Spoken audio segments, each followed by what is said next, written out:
Coming to you from the heart of the Motherlode, this is EDC's Week in Review, your June 20th edition. Thank you for tuning in. A happy solstice to everyone.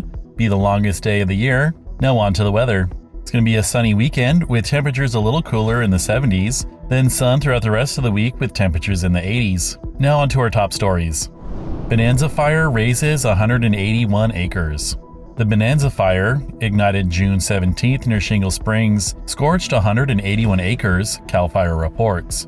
Starting at Bonanza Auto Road, it destroyed vehicles and structures, prompting evacuations in the surrounding areas. Firefighters, aided by tankers and multiple agencies, halted progress by Tuesday evening, reaching 40% containment by Wednesday and 75% containment the morning of the 20th. Residents returned home after night in shelters. Ongoing mop-up and patrols continue amid dry conditions, with the cause of the fire under investigation.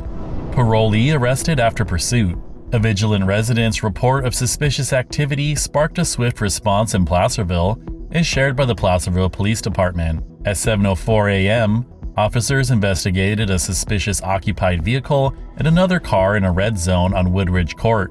Approaching the occupied vehicle, they found a man and woman sleeping inside. The man, 44 years old John Alfred Stebbins Jr., a parolee at large, fled on foot, triggering a chase. With El Dorado County Sheriff's Office support, including a K-9 unit and aerial assistance, Stebbins was caught by 8:02 a.m., facing charges like parole violation and resisting arrest. This incident highlights the county's effective community police collaboration for public safety.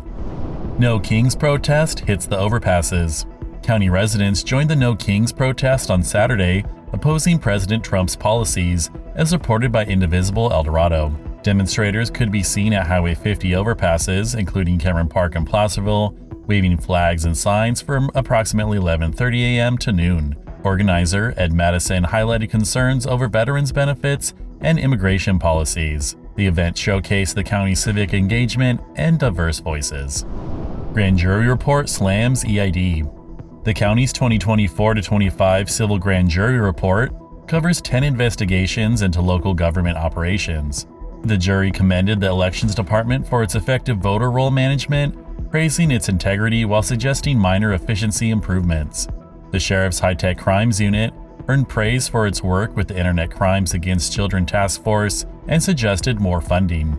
The Placerville and South Lake Tahoe jails, along with the Juvenile Treatment Center, were found in excellent condition. However, the report flagged issues like poor communication in the DOT road maintenance, outdated IT management, and staffing shortages in 911 dispatch and health and human services due to low pay. EID faced scrutiny for financial mismanagement, with audit discrepancies raising concerns about pension obligations and ratepayer impacts. Since the report, EID's financial director left, a new general manager was appointed, and a new audit firm was hired to improve transparency. These findings push for accountability and better services across the county. Board of Supervisors June 17th meeting roundup. The June 17th El Dorado County Board of Supervisors meeting addressed key issues of ambulance funding, fee hikes, behavioral health, and oak conservation updates. The board unanimously approved a $7,500,000 non-repayable contribution for Tahoe Basin ambulance services amid tourism-driven demand, with discussions emphasizing cost-sharing with South Lake Tahoe. The increases for development and agriculture services, effective July 1st, included 2.6% and 2.4% hikes for El Dorado Hills Parks and a new agriculture fee schedule. Despite concerns about small project impacts, the measures passed unanimously to fund community services and oversight. The Behavioral Health Commission's 2024 report highlighted mental health and substance use challenges. Clinician vacancies dropped to 52%, but recruitment struggles persist, especially in South Lake Tahoe. Proposition 1's housing-focused funding and a need for younger commission members were noted, guiding mental health priorities. Wildfire risks prompt expedited oak conservation rule updates with proposed exemptions for county projects to balance fire safety and environmental protection. Post-Caldor fire insurance concerns led to a July Planning Commission meeting to finalize amendments, addressing the county's wildfire threat. The next supervisors meeting is scheduled for June 24th. And now for some news nuggets. South Lake Tahoe Police and SWAT arrested Brandon James Brown on June 19th after he barricaded himself in his Tahoe Keys home following a domestic violence incident involving a firearm. Sentencing for 3 former Guiding Hand school staff in the 2018 death of Max Benson was delayed on June 16th, pending further evidence review. The American River Conservancy transferred 320 acres along the North Fork Consumnes River to Consumnes culture and waterways, empowering Miwok stewardship and enhancing the county's cultural resilience.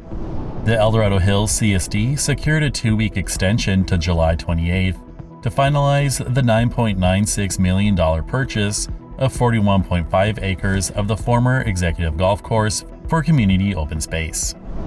Kim Richwine was named the 2025 El Dorado Rose at the county fair, recognized for her volunteer work and dedication to the county's historical and veteran communities. El Dorado Hills chef Devin Dieter will lead the 2025 Tower Bridge Dinner, showcasing Native American, Latin, and Japanese influences, highlighting the county's rising culinary prominence. Sheriff's Deputy Dan Freeman was named 2025 Officer of the Year by the El Dorado Hills Rotary Club for his fentanyl education program and dedication to youth safety. Placerville's summer construction projects, including utility work and electrical upgrades, will cause street closures and delays, urging drivers to be aware of construction zones. And on to our closing stories. County youth heads to Congress. 4-year-old Landon Capozzoli from El Dorado Hills will join Breakthrough T1D's 2025 Children's Congress in Washington, D.C. Diagnosed with type 1 diabetes at age 2, Landon will advocate for research funding alongside 170 youths. His family's support and his vibrant spirit drive his mission to ease the daily burdens of having type 1 diabetes. This opportunity amplifies the county's voice in national health advocacy, pushing for better support for diabetic residents. Switchboard Whitewater Exhibit. The American River's vibrant whitewater legacy comes alive at the Switchboard Gallery's Whitewater Life on the River exhibit, opening June 26th in Placerville as announced by Arts and Culture El Dorado. Running through August 3rd, the display features vintage photos, documentary footage, and artifacts like custom helmets and 1980s outfitter brochures. Curator Dana Sellers highlights the river's role in shaping the county's rafting community, economy, and conservation efforts. With nearly 100,000 annual rafters, the South Fork's influence endures. The free exhibit at 525 Main Street celebrates the county's unique outdoor culture and invites all to explore its dynamic history. And this has been EDC's Week in Review, your June 20th edition. Thank you for tuning in. And as always, if you enjoy our content, please like, subscribe, and share with a friend. And if you want to learn more about these stories, please see the show notes.